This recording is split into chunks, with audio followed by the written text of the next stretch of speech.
Well, let's talk a little bit more about, amongst other things, no-deal planning with Joe Owen from the Institute for Government here with me at Westminster. Hello to you, Joe, and thanks for your time today.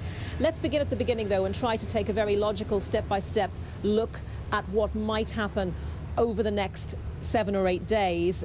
Two scenarios: meaningful vote 3, that's Theresa May's deal is passed, or it's not passed by MPs in the House of Commons. Let's look at the possibility that it's passed. What would happen then?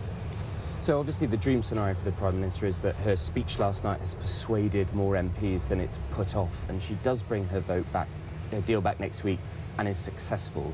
But the parliamentary problems don't end there, so she will need to then pass a piece of legislation called the Withdrawal Agreement Bill, which is necessary in UK law in order to ratify the deal. Now, that is not just going to be another one-off vote like the meaningful vote, but that is going to be vote after vote after vote on issues, possible amendments coming in from around the House to do with the financial settlement or the role of the ECJ. So there will be She'll need a stable majority, won't she, all the way through that?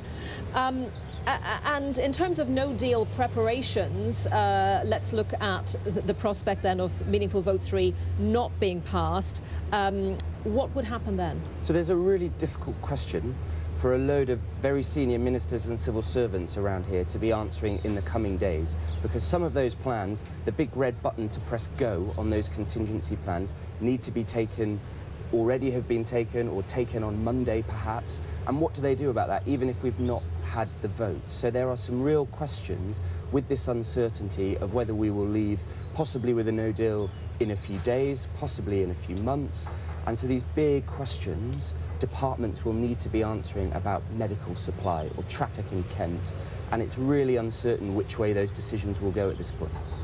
And if Theresa May's deal isn't passed, then in terms of extensions, what could we be looking at, and what might the EU be prepared to give?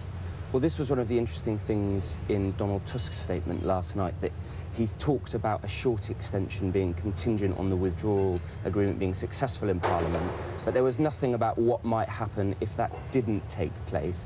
Now, everyone thinks that there's likelihood that that means a much longer extension, that there wouldn't be this no deal next week, but there would have to be discussions about how long is that extension, what are we actually going to try and do in that extension, is anything going to be reopened from the withdrawal agreement to the political declaration, and will the EU put some kind of conditions around continued participation?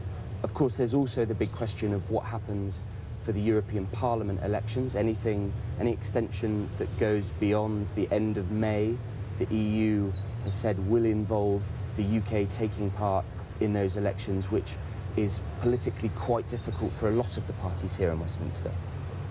Joe, thank you very much. As always, a very clear look at what's possible in what is a very complicated and complex picture. Joe Owen from the Institute for Government, thank you very much indeed.